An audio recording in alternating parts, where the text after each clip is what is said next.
Yes, good morning, everybody. How are we doing? Festive People's TV, Festive United People's TV. How many Cantonars can you see on screen? I was really happy getting this done. And yeah, we're a little bit late. We're a little bit busy. All right. But how many? Well, you can count the Cantonars. There's 1. There's 2. There's 3. There's 4.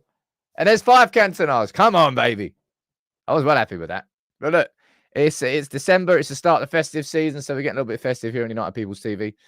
We're going to try and be a little bit cheery here this morning, despite the midweek chaos that was the Champions League. But we've got Newcastle to speak about tomorrow. I'm going to speak about that a little bit later in the show. We've got plenty to speak about today. We've got Ten Hag being nominated for Manager of the Month, Maguire being nominated for Player of the Month, Garnacho being nominated for Goal of the Month, and there'll be another big old conversation that we need to have around Onana, maybe fearing that he's going to lose his place. I'll be honest, he that's probably a right frame of mind to be in. No idea. A little bit confused this morning, but look, there's plenty going on. It's festive. There's lots to announce. There's lots to get through. There's a giveaway today, so make sure you drop a like on the video. I think if we can reach 500 likes, anybody remember the Cantona giveaway box from last year? I found it. I completely forgot that I had that. Josh, I won't have a go at you for singing 5. Oh, and I will have a go at you for singing 5 Cantonars. I remember I said that. Sorry, Josh. I love you, really. But look, who's down here for the member gang? Let's have a look. Carl, good morning to you. Phil Whelan, we've got Gren, Matt Bird, John Neal. How you doing, man? Teresa, Saeed, Sam McGill, Carl. Ant, you're there. Josh, as always. Brian Roshik. That's a new name. Chetan. And we've got one more. We get Captain K and Brian. How you doing on Facebook? Let's have a look. Carlos, Anderson, Stephen, Lawrence, Dixon. How you doing?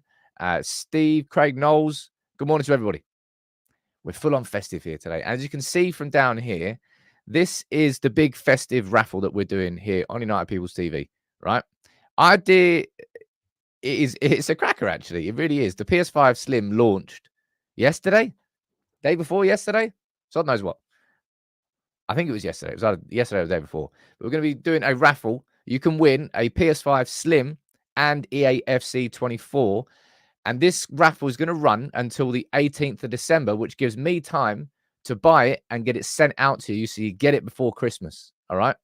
So it's only £1 per ticket. You remember, it's the exact same as last time. You can just buy one. We've had people who was it that won it last time? Somebody won like a 50-inch 4K TV and I think a Bose soundbar for £1. Somebody won, was it £700? I think they got towards a holiday, which ended up they're taking the family to Disney, not for the 700. Ain't no way you're taking a family to Disney for £700. That was for £1. You can win a PS5 Slim and EAFC 24 for £1. The link is in the description. Right? The link is in plenty of places. All right. If you want to, you can use a QR code there. I've just dropped the link down there, and it'll be in the description of every video from now until the 18th of December. So good luck to you. And if you win it, that'll be a good one. Carl, there will be a link to the raffle in Discord. In fact, I'll just go and do it right now. How's that for multitasking? All right. Anybody who wants it and is on Discord, check the general channel. That's the link to the raffle. All right. There you go. You can win if you're outside the UK, Desertum. If you're outside of the UK, I'll just send you the cash equivalent. Okay. Which I think will be about £450. We've done this for a while now. Haven't done them for a couple of months. But look, there you go. Naheem, you saying that day's my birthday? Well, it'd be good if you win that. So that's the first announcement for today. Second announcement, can I just say, you can see it down there. I want to say a big shout out to NordVPN for sponsoring this video. You know full well, anybody who watches United People, there's not that many sort of integrations or placements I do. The NordVPN one is perfect for this show on a Friday. It's map day, and we've got such a global community that it really fits in. I'll be speaking about it a little bit later in the show. But if you can show it some love, click the links in the description, then maybe NordVPN can come back here and we can do even bigger and better giveaways like some more PS5s, right? So that's the second announcement. The third announcement, mate, is Announcement City today. I haven't even got started on the show yet. I have been busy these last 24 hours. I tell you that. All right. We have got a new episode of the podcast. There you go. right? That is me and Bal. And yeah, we speak through the chaos that was the Galatasaray game.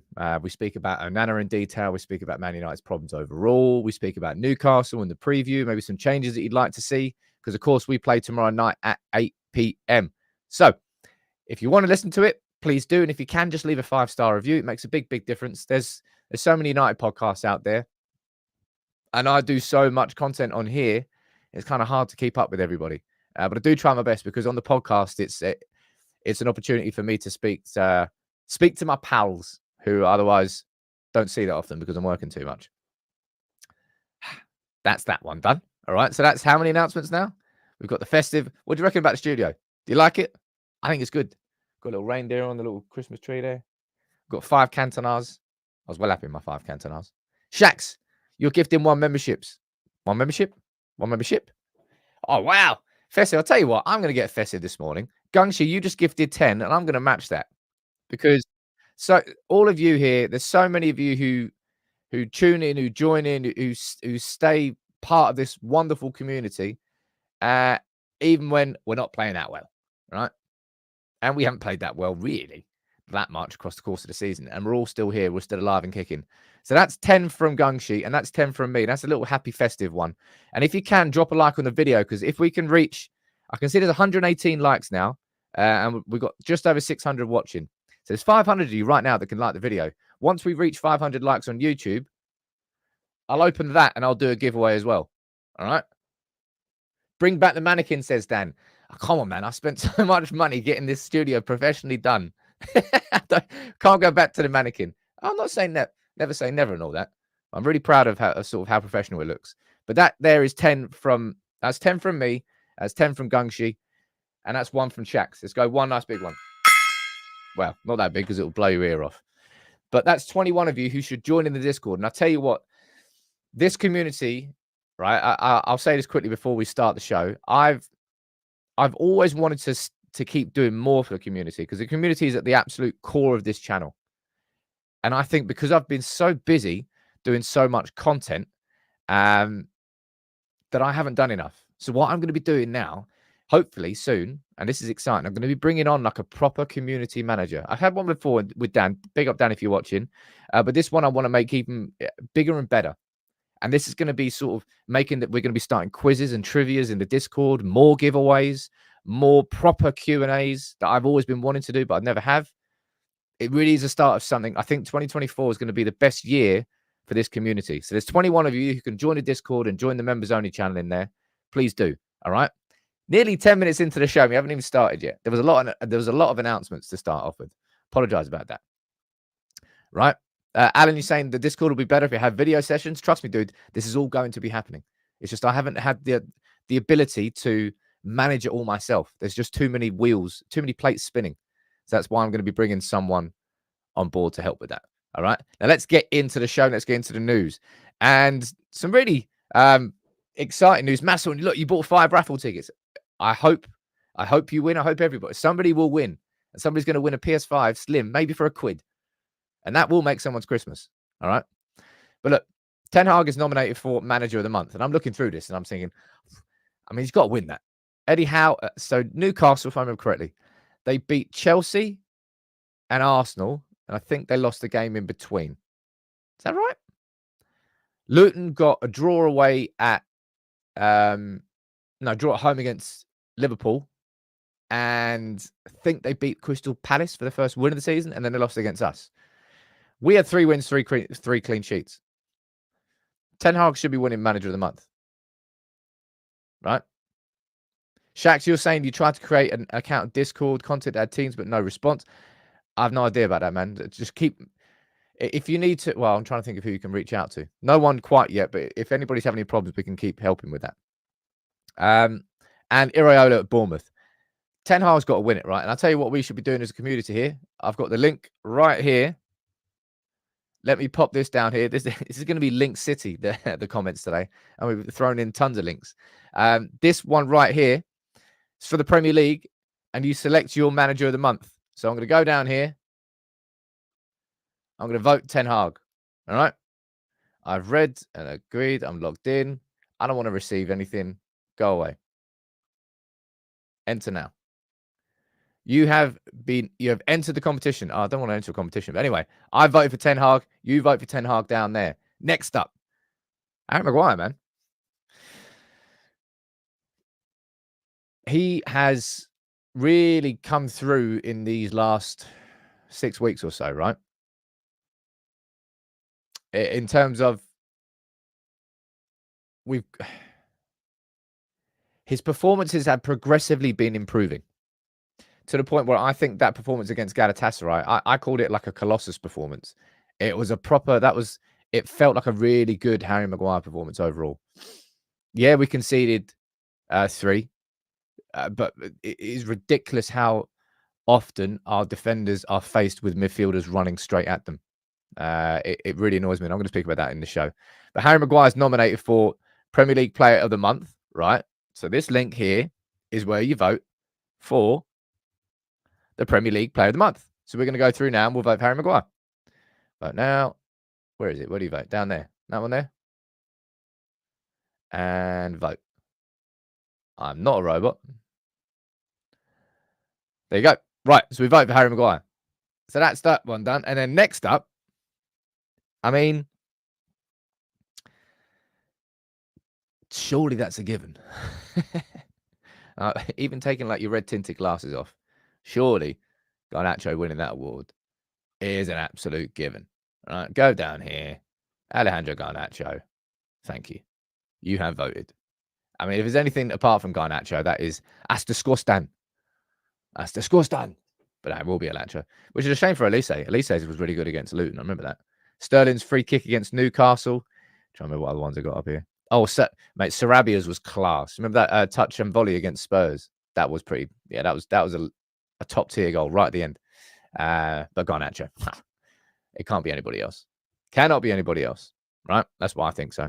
And then on top of that, you got Who Scored releasing their Premier League Team of the Month. A few United players in there, 3 to be precise, and Andrew Onana's one of them. That's just what, 3 to be precise. It's nice I can read. 4 to be precise. Onana, Dalot's in there. Yeah, it was good. Yeah. Harry Maguire, I'm not surprised, is in there. Teden Mengi. Fair play to Teden Mengi. He's one of those players who, if it wasn't for... I'm going to put Teden Mengi in the same pile as Axel Tuanzebe. Yeah, I think we've had this conversation before. It's like, who was the last academy centre back who broke through into Manchester United's first team squad? And was it Johnny Evans who came through and stayed in the team? Because there's not many. You got that. What did Cameron Borthwick Jackson, Tyler Blackett, Donald Love, Paddy McNair. My God, remember those from Lou Van Gaal? There hasn't been that many defenders who come through and stay in the team. Now I'm hoping. Willy Cambuala is one to watch. Honestly, really, really is. He's already been injured for a year though. We signed him when he came. I think when we signed him, and he was, you know, geez, get out your mouth, Sam. When we signed Hannibal, I think we paid like 6 mil to Monaco. Can't remember exactly where we got Cambuala from. Was it Marseille? Or was it Sochaux? Willy Cambuala. Where did we sign him from? Let's have to find out. That'd be a good pub quiz. That wouldn't be a good pub quiz question, actually. Sochaux. Jeez. Oh, man, I've got so much pointless United knowledge up in my head there. I must just not know anything else in life. But yeah, Bruno's in there as well. Congratulations to him. But Onana, of course, is going to be the one that people are talking about. Now, I can see down there, Jonathan, you mentioned in the comments about this concept of Ratcliffe only buying British players. All right, that's going to be a conversation point we have in around about 10 minutes time, okay? I will be speaking about that. But let's go on to speak about one player who is named in the Premier League team. Is that team of the month? Or was that team of the week? Team of the month for November. Andre Onana. Right. Onana in the Premier League versus Onana in the Champions League. 2 very different goalkeepers so far this season. Onana in the Premier League was kind of stuttering through until he made that save in the Champions League. So who am I kidding? that save in the Champions League against Copenhagen, the penalty. That was the sort of the shift, the turning shift for Onana. And then he followed that up with some, I would say, progressively better performances in the league. And then away Galatasaray, he just what would you put it down to? All right, because don't come at me and try and tell me that Onana's a bad goalkeeper, because it's just not true, right? He was in top 20 of Ballon d'Or last year. He was in the Champions League final last year. No goalkeeper in the Champions League prevented more goals than him.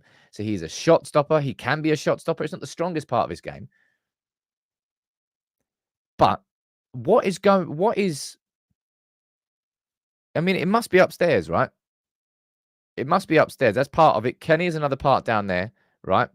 Faces too many shots. The atmosphere got to him, Rashik. I'm not sure it did. I'm not sure of his atmosphere. Maybe it's a consequence of atmosphere, and it's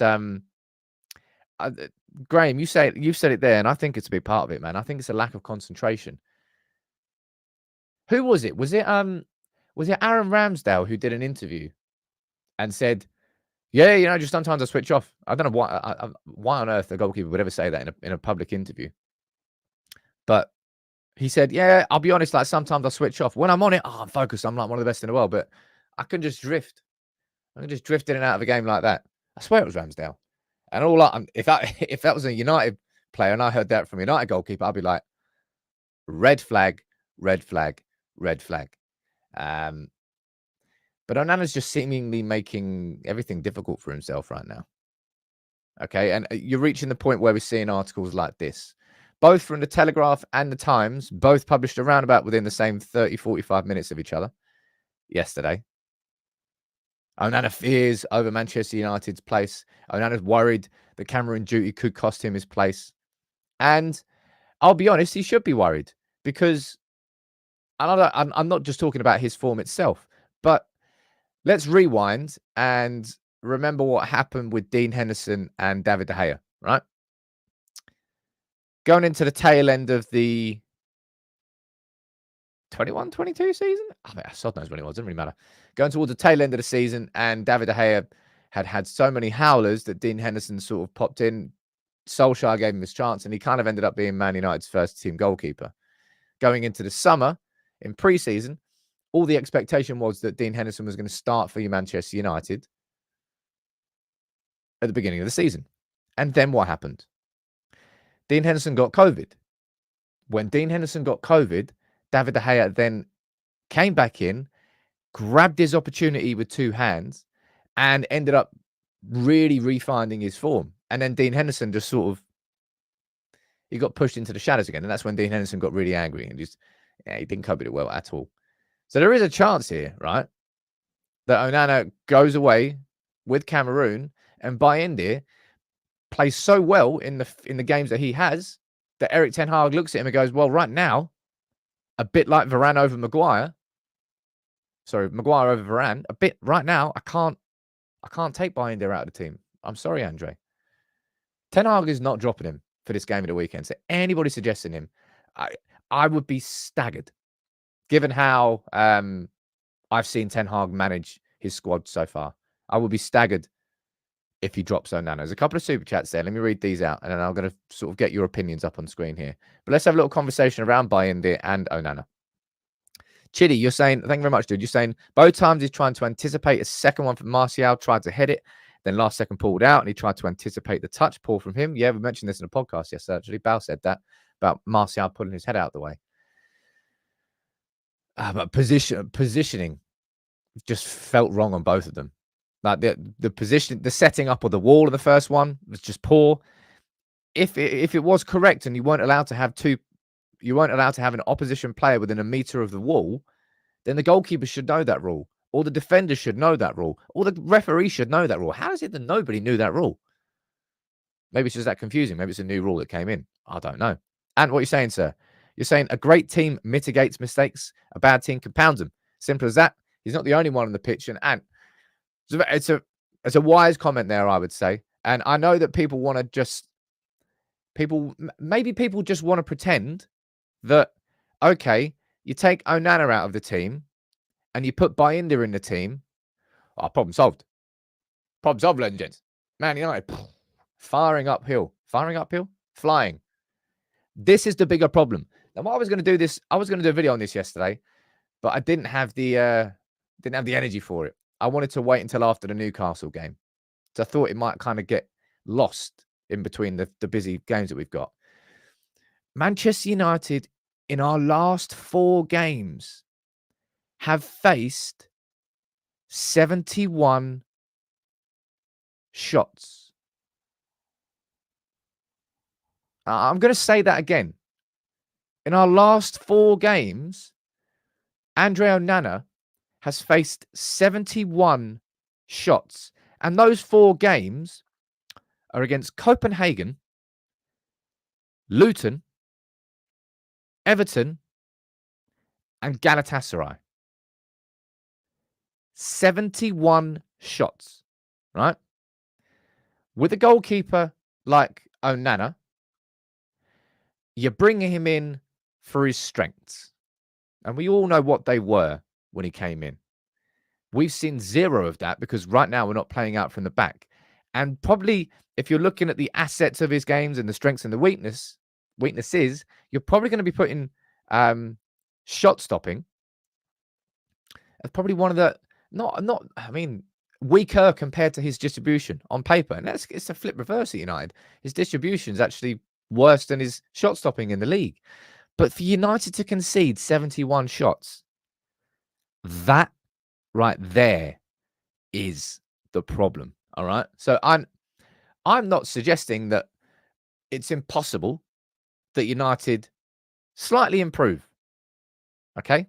If Bayindr comes in right now for an out of form Onana, we may slightly improve, but it is not going to fix our problems. I'm going to be speaking about that next. I'm going to go down here and see what you're saying in the comments first. Let's see how many likes we're on before we can open the Cantona box. We're on 255 likes. There's nearly 1,000 of you watching. So 750 of you. Drop a like on the video now. We can get that bad boy. Oh, you can't actually see it here. One sec. We get that sexy Cantona box open, and we can do a giveaway. Someone in the comments, I'll just give away what's in that box. You know what it is until I open it. Please put into context with normal shots stopped. What do you mean context of normal shots stopped? That's how many shots that we faced. 71 shots. 70. I can't get my head around that number. Conceding 71 shots in 4 games is like, that's relegation level. And I know Onana has been poor and he's been making mistakes in the league. But you're wild if you think that just removing Onana is going to solve our problems. You know what something I really do feel now, actually. I was thinking about this earlier. I absolutely stand by what I said. That Onana I said Onana would be a transformative signing for us this season. I think Onana still can be a transformative signing. However, it feels to me now that we might have signed Onana one summer too early in the sort of stepping stones towards being that elite team that we want to be. Guardiola got, was it Claudio Bravo? Like straight away, then binned him after a season, then got Edison, and it all worked out. Alisson was kind of like the final piece to the Liverpool jigsaw, and that team sort of clicked after Alisson came in. It feels like, I'll tell you what, this will probably be a different conversation if Martinez hadn't been injured, right? I think the way that we're playing out from the back, yeah, it wouldn't have been as bad as it is if we had Martinez. But he has been injured, so it is. So it kind of feels like right now we signed him one summer too early. So we just got to stick with him, man.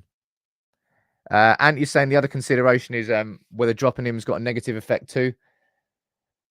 You could say that, but mate, truth be told, man, and I'll say this about pretty much any professional sports person. if you're in bad form and you give them chances by your manager, and then you get dropped by somebody else who's in better form than you, and you take that sort of negatively, you take that sort of like why always me, like a victim mentality, rather than I'm an athlete and this is a competitive industry. That's all that is. It's pure competition. It's not a manager doing anything personal. It's just you're out of form. I've given you enough chances. I've got to drop you.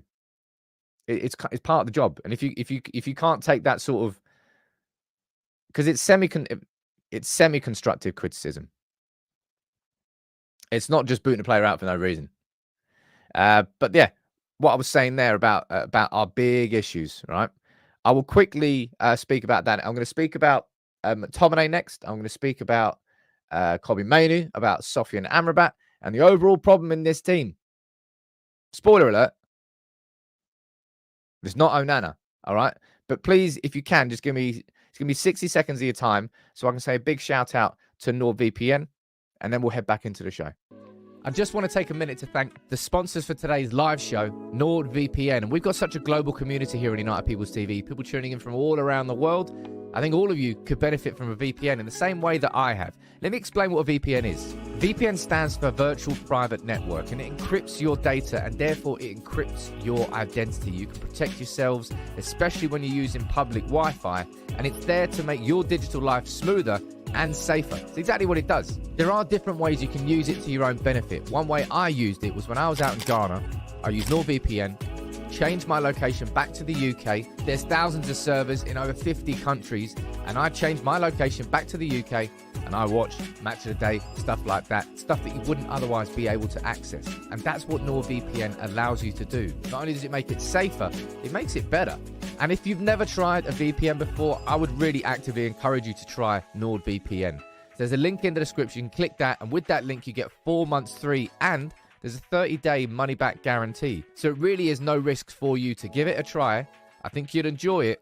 And as I said, with such a global community, this feels like the perfect sponsor. So big up to NordVPN, and make sure you click the link in the description. Honestly, sometimes a sponsor can kind of feel forced, but because we got such a global community, the map's going to be coming up in about 15, 20 minutes time with everybody from around the world. If you can, and you haven't used one, use that. I really would encourage you to do it. But let's go back into the show. Anybody see that sneaky photo of me surfing? I say surfing in inverted commas. That was the only time I managed to stand up on the board, and I was just glad that the dude got a photo of it. I'm holding on to that for life. But look, let's go back and to talk about, in my opinion, right, what the real issue is, what the real problem is. The Athletic here with an article saying Bruno Fernandes knows what the problem is, so why can't he fix it? And this is what Bruno said after the game, right? We have to control our games. It's not the first game we've lost control. Even in Copenhagen, we had a 3-2 lead. You have to be smart enough and manage the game better. Everyone has to step up and take responsibility for their own mistakes. Like Bruno Fernandes saying that there, you can take that, I suppose, you can take that any way you want.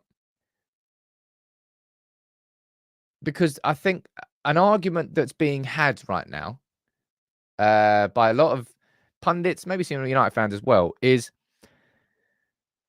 it tactical instructions? Is it tactical instructions from Ten Hag, like over committing us as a team when we've got a lead rather than sitting back and maybe having a bit more control? Or is it the players themselves that aren't sort of executing the correct tactical approach? Is it the players? Is it the manager? It feels like a little bit of both for me. But I will not stop saying this until it happens. And then maybe it won't, right? Scott McTominay was a player who Erik Ten Hag had on the fringes. He was prepared to sell him in the summer. He was not part of Manchester United's plans this season. We did not have a goal scorer. We were begging for something against Brentford. Scott McTominay came off the bench and scored 2 goals. Incredible. And got himself into the manager's plans. At a time when the manager needed him, McTominay showed up.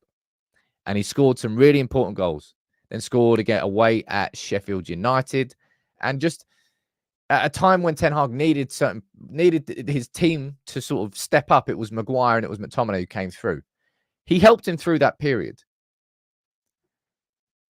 But Erik Ten Hag has got to stop starting Scott McTominay. All right? He has to stop starting him. And against Newcastle, what I really, really want to see, again, I don't think it will happen, but I'm almost desperate for it, right? I'm almost desperate for it. I want to see Mainu and Amrabat starting together, because this is the truth, all right? Bruno Fernandes plays a certain style of... He plays a certain style. He is a player who really does overcommit. He might find himself a little bit too far forward. But Bruno Fernandes is that good that he's worth the risk. And what you can't have in a midfield three are two players like that. Because McTominay, naturally, he is a box crasher, right? He is somebody who goes forward. He is somebody who naturally wants to be on the edge of the box. So you cannot, in a midfield three that plays as overly as aggressive as we do, that commit themselves that far forward. You need to be a little bit more reserved. Well, not reserved, but you basically need the safety net for Bruno. Because Bruno's that good that he's probably going to get a goal or an assist every single game. Sam, you're down there saying, I beg to differ. Scott's been doing well. Mate, guys, I appreciate you might disagree with me, but I'm being honest here. If you're wrong. McTominay, I'm not saying drop McTominay because he's not in form, right? That is not what I'm suggesting, because he really has become one of those players. But he cannot be starting in a midfield that has Bruno Fernandes and only one player behind. In terms of the overall control, we've got enough goal threat now from Garnacho, Højlund up front, Martial, Bruno, Anthony, probably his best performance of the season on the right-hand side. From a midfield balance perspective, it has to be Mainu and Amrabat. McTominay, he can definitely impact games from the bench. McTominay can be an impact squad player this year, but he cannot be starting for us. Ben, you're down there. It's fair enough, man. Like, you can have your opinion. I can have my opinion. I appreciate that. But I just think you're wrong on this one. I really, really do. And I think that is something that Erik Ten Hag himself can resolve. Might cause friction because McTominay's form-wise, goal-scoring-wise, yeah, he does. But surely Ten Hag can see that he's not impacting the games properly. Down here, Amrabat's been shambolic. Look, Amrabat's not been playing well. But I mean, in terms of the actual characteristics of their game and the profiles of them, I've got concerns about Amrabat. I've told you, I think it was in my match reaction, I said, I over-exaggerated the impact that Amrabat was going to have on this team, because I know that once that player of that quality, and we're seeing it with Mainu, straight away, how transformative a feeling that will give to the team. Like immediately against Everton, having a player that received the ball from the defenders, turned, ran into space, you're like, well, shit me. I've not seen that for so long at United, and it felt transformative, didn't it? That's what I knew a player like that, of that profile, could do for us. I was just hoping that Amrabat was going to be that guy, and he's not really been that guy yet. But these two need to start together for us to have some sort of midfield control. The added goal threat of Scott McTominay is now not worth the lack of midfield control we have as a consequence of him being in the starting 11. All right, that's my opinion. I appreciate that not everyone's going to agree on this, right? But I think that's it. We're talking about solutions. People are going to be like, oh, drop Onana. Problem solved. I think taking McTominay out of our team, bringing Amrabat in, is far more likely to stop United conceding 71 shots in 4 games, staggering, than taking Onana out of the team will. And that is an opinion, right? That is an opinion. I don't think Amrabat's been anywhere near good enough, but I feel like he can do better. And I don't think our midfield, this exactly what Bruno's saying there, this lack of control, this and that, we just won't ever do it with Scott McTominay in that midfield. Ever. And that there is on Ten Hag. He should be able to spot this. I think he's now got the personnel to at least try something different. And maybe Newcastle away is not the best game to try that. But we'll see, I suppose. Let me see what you're saying in the comments. We overestimate Amrabat. I would not make this change. Mainu came in for Amrabat in the Champions League. We got better. That's cool. It's fine. I'm not here to. Well, actually, that's a lie. I did just tell you you're wrong about McTominay, but we'll see. Let's see if the same problems exist against Newcastle. Let's see if Ten Hag switches it. But it feels like that's a change that can happen now, because Mainu right there. The profile of Kobbie Mainu is the perfect profile for what we need to bring in, right? It's a number 6, number 8 hybrid. It's not somebody who's just a ball winner, right? It's not somebody like Bruno Fernandes who's just got the vision and the creativity going forward. It's the blend. It's the blend of that. Now, and you're saying that Hannibal could be another person in that role. If there's one word I'm going to say that is not associated with the game of Hannibal, it's control. Right? Hannibal is not somebody you bring on to slow the game down. Hannibal is somebody you bring on alongside Bruno Fernandes if you want to go from full tilt to mega full tilt. That's where Hannibal is good. When you want to play fast and quick through transitions, bingo. Hannibal is a perfect player for that. But that's not the profile of midfielder we're looking for. That's not the issue we've got in our midfield. Let me see what you're saying down here in the comments. I want to see more of Amrabat in a series of games, says Mr. Michael. Let's find out, I suppose. Mainu and Amrabat needs to start with Bruno. That's the midfield I really, really, really want to see. And I'll be honest, in terms of transfers, and this is... I have all confidence that Ten Hag, if he's just a coach and if he's allowed to just be a coach, I think he'll be amazing at United. I think he got his priorities incorrect this summer. And I've said this already quite a while ago, man. By the way, I didn't miss a super chat, Kev. I promise. Everyone's saying I'm missing super chats. I do promise. I go back to them and I will read them. I promise. I'm just getting this out of the way and then I'll go back. I was going to make a really good point there. I've completely forgotten it now. So I suppose I'll go and read super chats. What was I going to say? That was it. Ten Hag should have this summer spent £60 million really early in the summer going after someone like Amadou Onana, a proper, powerful, athletic, dual-winning, progressive, dominant midfielder. And then on the last day of the transfer window, going out to sign someone like Mason Mount on a short-term loan. I obviously wouldn't have been Mason Mount, but it would have been that type of player, like a number 8 that can come in. Instead, we spent the money on Mason Mount and then spent deadline days scraping for Amrabat on loan. It should have been the other way around. And I think if we had a director of football that really had the vision of the club, I think that would have happened. Because that responsibility would have been taken away from Ten Hag. And it has to be.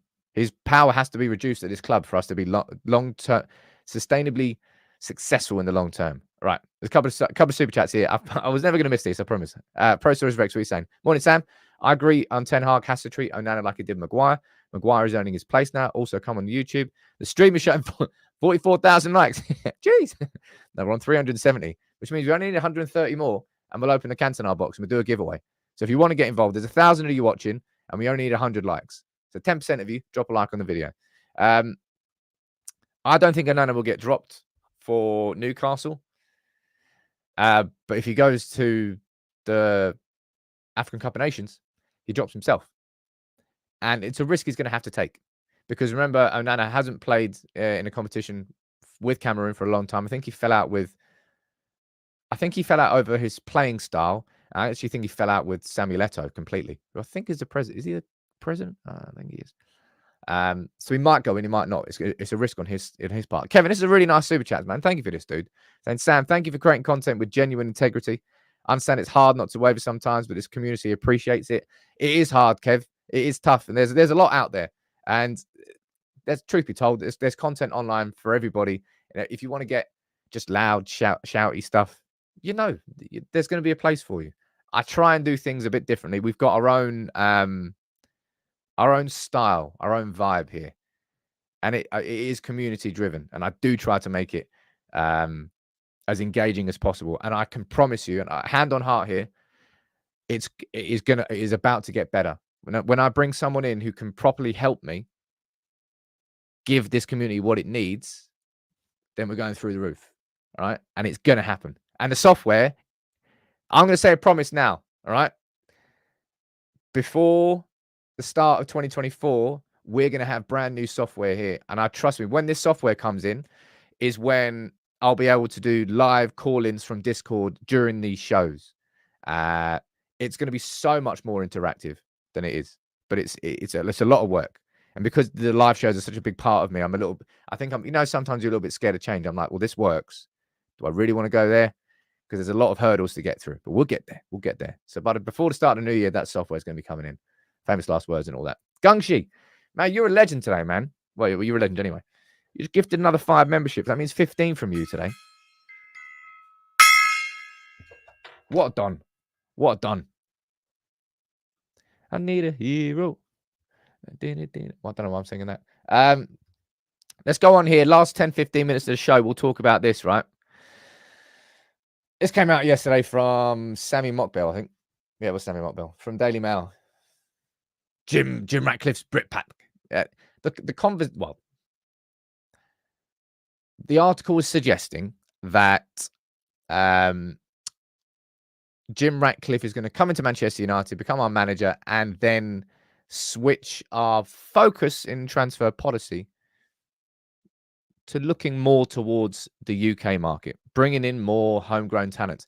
Now, the homegrown quota is probably part of this. I think I was going to do a video on this in the summer.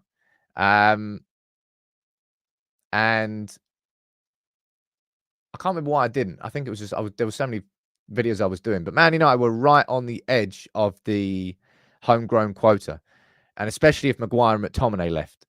I think that's kind of a reason why Mason Mount was a little bit more prioritized than he otherwise it would have been. But there's 2 things I want to say here, right? Number one, I do not care. I do not care what a player's nationality is. Like, it is so and I don't mean this in a rude way, but it's so insignificant.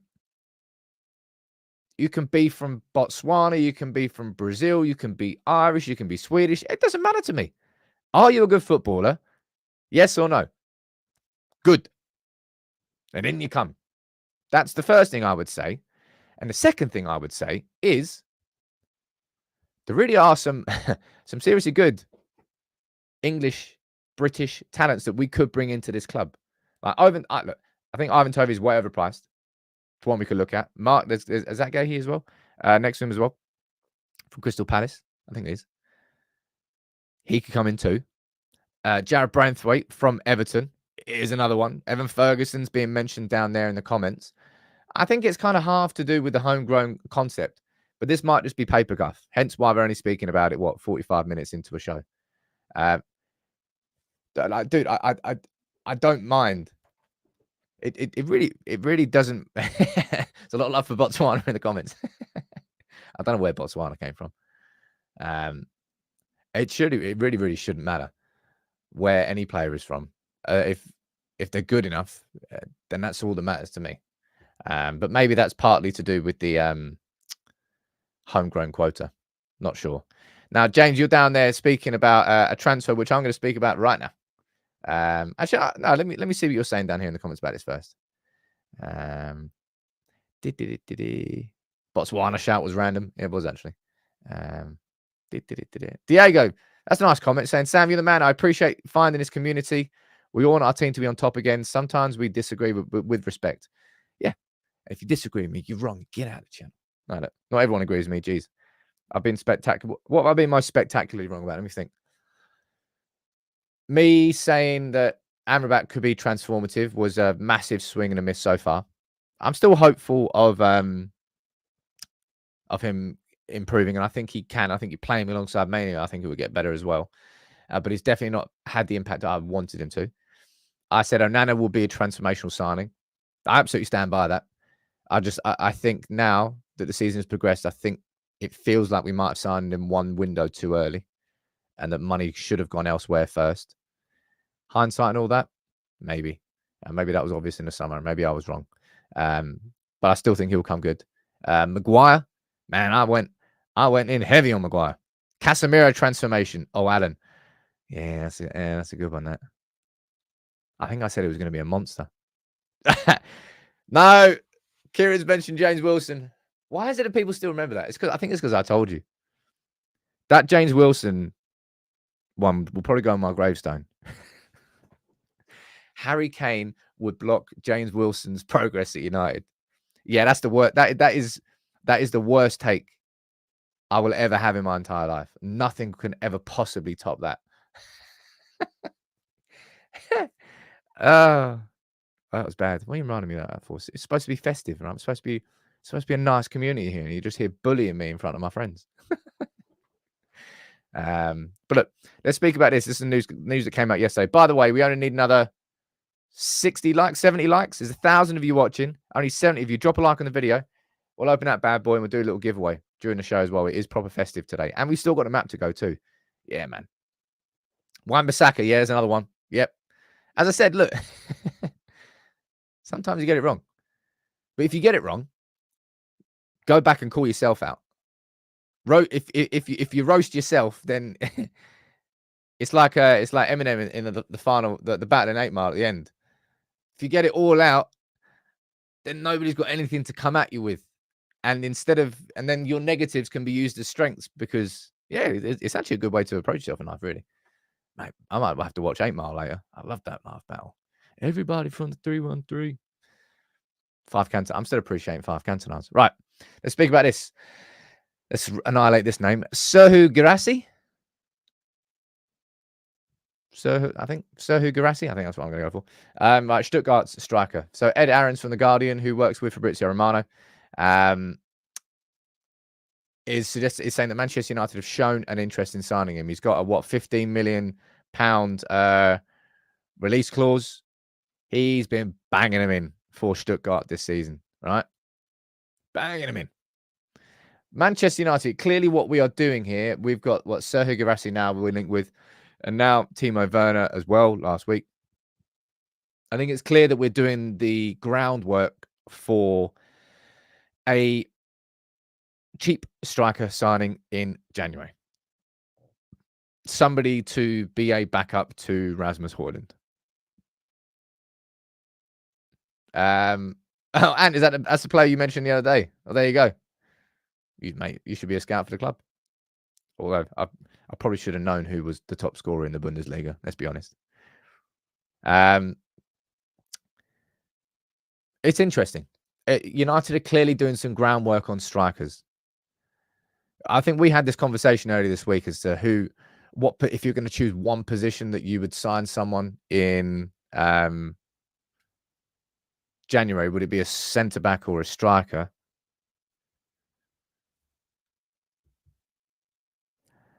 I genuinely think I don't know what I said earlier this week, but I'm probably on the fence with it. I think I go centre back, but I don't think we'll be able to get the centre back that we want to get in January.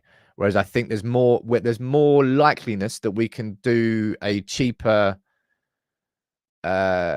striker signing that can have a decent impact in the second half of the season compared to being able to sign a centre back who's basically a first team starter.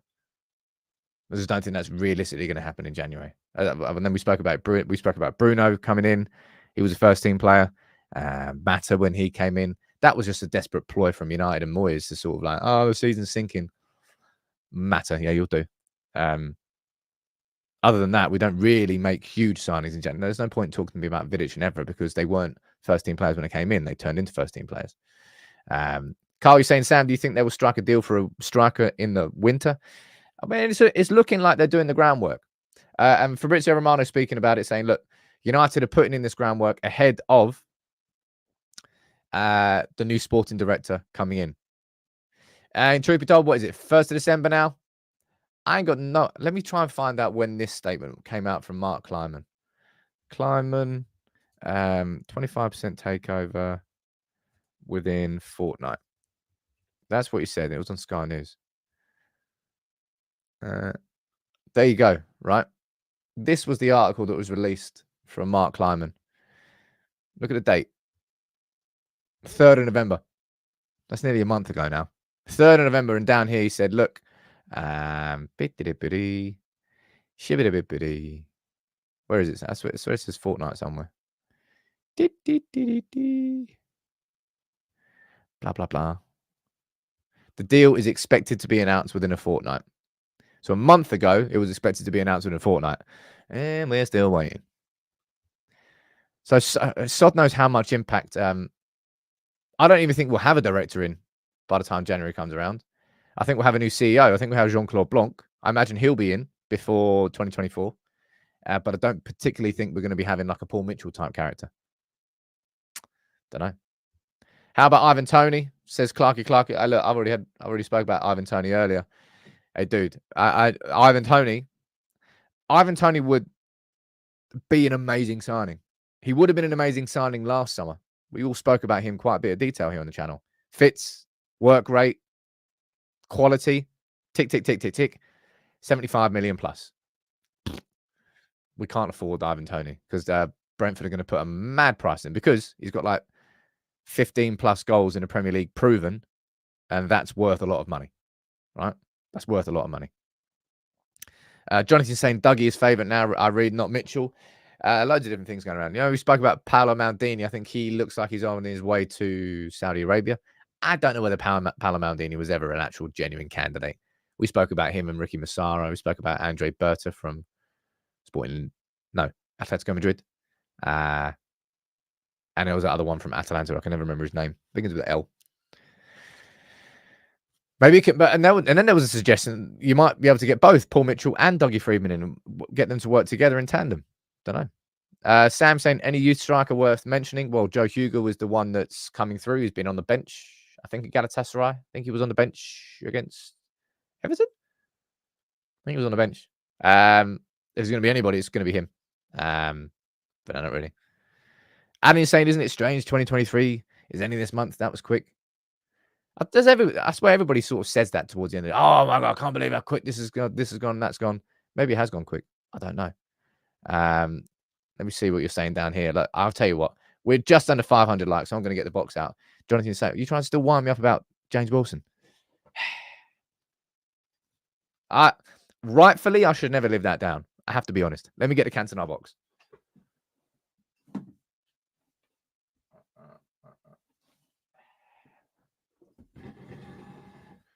Oh, look at that. Look at him. Look how happy he is. So that's one of the Cantonas.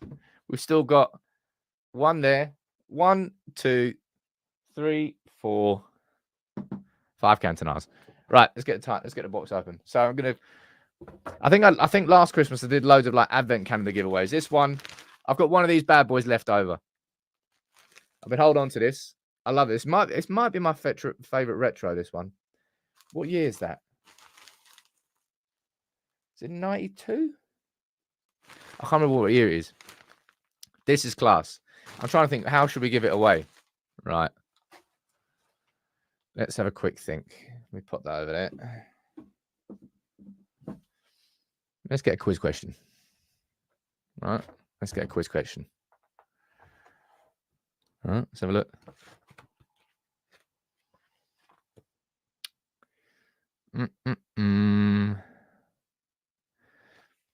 Just reading through my quiz book. All right. See if I find a good one. Looks like 91. Someone says that. I think it was 91, 92. I don't know. Target for next Christmas. Have Cantona himself doing the quiz. Could you imagine? Get Cantona on. I'm trying to think of it. I remember when Van Gaal was manager, and I went and I met the whole squad at Carrington. I don't think I've ever been starstruck in my life. I met quite a few people. If I met Cantona, I honestly don't know what I'd say. I think Cantona would be one person in life that would properly just make me lose my words. Cantona's not the answer, John. That would be cheating. No, too easy. Too easy. Whoa, gee, that's a niche one. That's a good one, right? See who goes here first. You ready for this? And no one ever go at me, by the way, because the comments that come up on my screen. All right, I'm not reading. Does it look like I'm reading a QR code? That is, can you help the player locate the net and score? Now go away. Which team did Manchester United play in the game that became known as the Battle of the Buffet? Answers down there first. I'm pretty sure I know what it is. I'm going to check.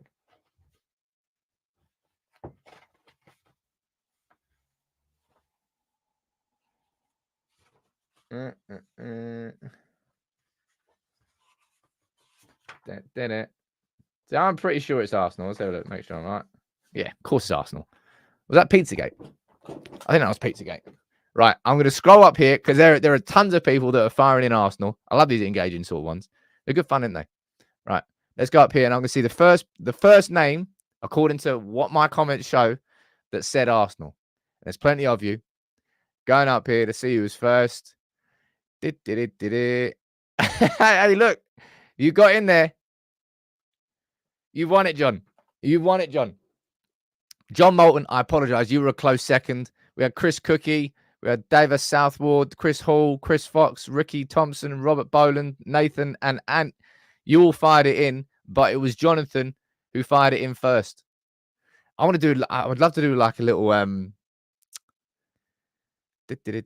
Josh, I'm not looking at comments in the same way that anybody's looking at comments. I'm on a completely different piece of software.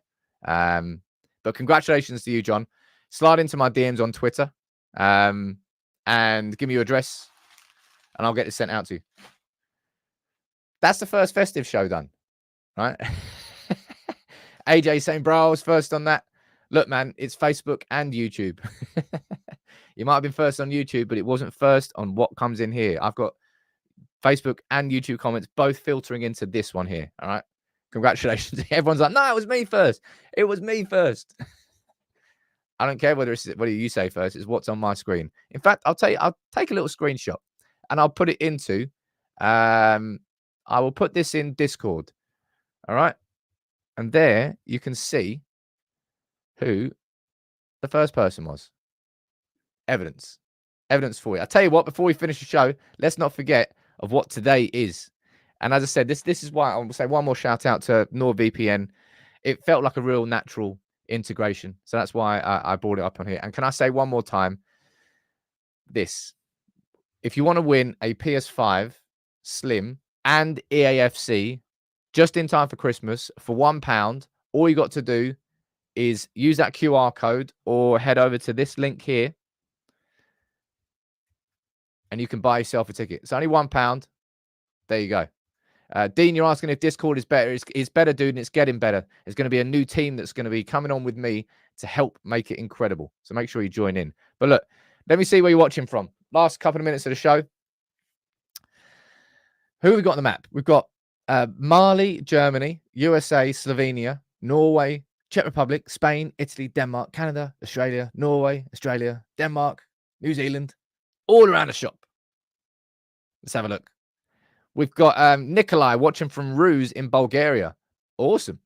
I don't know, no idea what part, but I never went east enough to go to Bulgaria. I was a little bit annoyed. No, that's not it. Ruse in Bulgaria. You're on, sir. Congratulations. Welcome aboard. What else we got down here? We've got Arthur watching from Macau in, not Krakow. Macau, is that near? Macau? I don't know where that is. Is it near Krakow? No idea. Let's get one more on the map. Let's go for Ant, you going London? Enjoy. Thermanden, you are from, geez, Pietermaritzburg. I feel like that was right. Probably absolutely not that. Pietermaritzburg. Huh. In the Masunduzi. Man, I'm annihilating this. Look at that. Let's get one more on. Look, Colin's watching from Dallas, Texas. Awesome. How you doing, man? Dallas, Texas. All right. Cool. Okay, I'm going to wrap that one up for today. Can I just say thank you for an absolute scorcher of a show? It is the festive season. Cantona's got his hat on. I enjoyed it. I hope you did too. It's Peter Maritzburg. Thank you very much. Well, I thought I did all right. Congratulations, John, for winning the shirt. We've got the PS5 raffle started. It's festive season. I'll be here tomorrow, remember. It's not just Monday to Friday anymore. It's Monday to Saturday. I need to actually update the socials so you can actually see that. Big up to all of you. Make sure you drop a like on the video. You already have. I'll be here tomorrow. I'll be here a little bit later today with the Newcastle starting 11. And thank you to Gungshi and to everybody else who gifted memberships. You're all icons living. I'll see you soon. Take it easy.